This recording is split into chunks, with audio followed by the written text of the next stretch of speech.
Last time I talked, if you remember, I talked about some of the issues that we have in our community when it comes to our kids and the phones that we give to our kids, the books that our kids are reading, the things that our kids are watching on television, and how as parents we need to be very vigilant, be very careful, and we should always be aware of what our kids are up to. One of the things that I've seen in summer that happens in many cases within our families is that a lot of our children, when they spend time at home, they are usually wasting their time. One thing about time is that Allah subhanahu wa ta'ala, He swears upon time. Meaning that when Allah subhanahu wa ta'ala, He swears upon something, it is not to be taken lightly. It is not to be taken something as small. Rather, Allah subhanahu wa ta'ala, when He swears upon something, it should be a reminder for us, and it should be opening our eyes that when Allah swears upon something, that I need to take it very seriously. As adults, we keep on teaching our children, especially about time, that they should not waste their time. But at the same time, especially when summer comes around, our kids are waking up 10, 11, 12 o'clock, and then they're not doing anything all day long. They're wasting time on their phones. They're playing PS4 or Xbox and all day long. Then the question is that what are we doing in order to make our kids productive? When Allah subhanahu wa ta'ala, when He gave us Rasulullah sallallahu alayhi wa sallam, when we study the seerah of Rasulullah sallallahu alayhi wa sallam, this was a man from beginning to end, productivity was written all over his life. This was a man who was able to achieve in 23 years, no other human being on the face of this earth that can achieve what he was able to achieve in 23 years. How he was able to change the political landscape, the religious landscape in Arabia, no other person can achieve that. So when we learn, what we learn from the Prophet ﷺ's life is how useful he was when it came to time. When you study his 24-hour daily life, how he gave time to every single person, how he took care of all his responsibilities.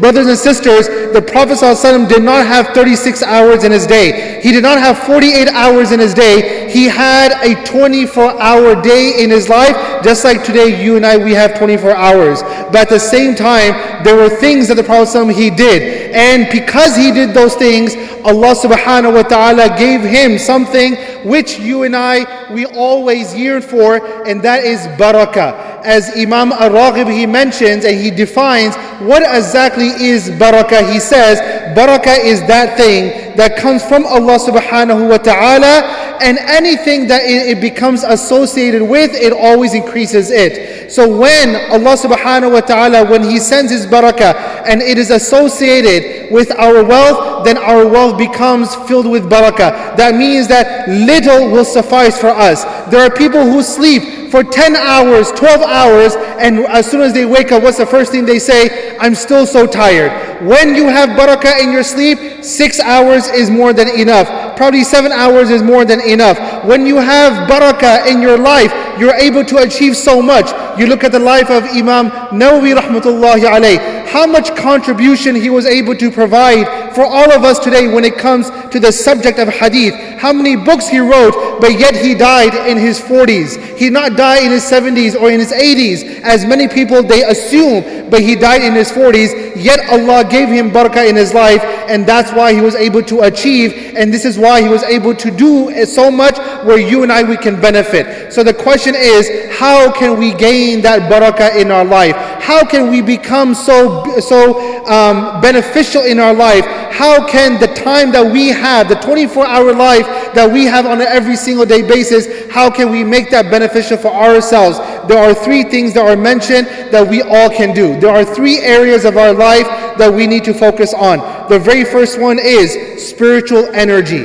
The first one is spiritual energy. That means that what do we need to do in order to come closer to Allah subhanahu wa ta'ala? There is taqwa, there is sabr, there is shukr, there is ihsan, there is tawakkul. All of these things have been mentioned in the Quran. They have been highlighted in the Sunnah of the Prophet sallallahu alaihi wasallam. First of all, when we talk about taqwa, reflect on the khutbatul haja that we recite every single Jum'ah. Ya ayyuhal ladhina amanu attaqullaha haqqa tuqati. That ayah. The second ayah, Ya ayyuhan nasu attaqu rabbakum alladhi khalaqakum min nafsin wahida. And then the third ayah that we always recite, Ya ayyuhal ladhina amanu taqullaha wa qulu qawlan sadida. All these three ayat have one thing in common. Allah begins the ayat about taqwa. He emphasizes about taqwa. So if we don't have taqwa in our life, we are losing. We are deprived of a key component through which we can benefit through the Quran.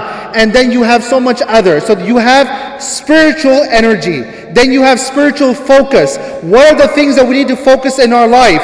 What things do we not focus in our life? When it comes to people, Allah subhanahu wa ta'ala has told us there are some people that you don't make them a focus of. There are some people you make them a focus of. The Prophet ﷺ has told us, "Min husni islamil mar'i tarkuhu ma la ya'ni." It is from the beauty of the nature of a believer that he leaves that which does not benefit him. وَالَّذِينَ هُمْ عَنِ اللَّغْوِ مُعْرِضُونَ. Allah talks about those people, the believers. One of the characteristics is, one of the signs and one of their traits is that they leave that which is considered as al-laghw. So this is called spiritual focus. What do we focus on and what do we not focus on?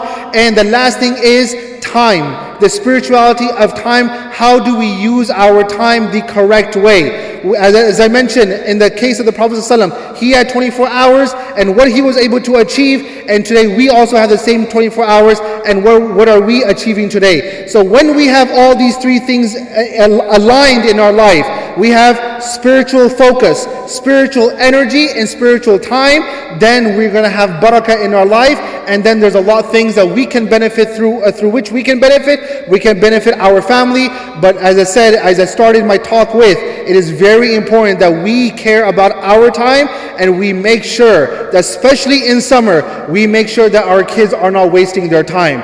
We always preach to them about the importance of time, but now this is the right time to teach them and demonstrate for them that what does it mean to preserve time, to protect time, and to utilize time the right way. When it comes to kids, brothers and sisters, you cannot tell them that go ahead and do something productive. They're going to go and find something which they enjoy.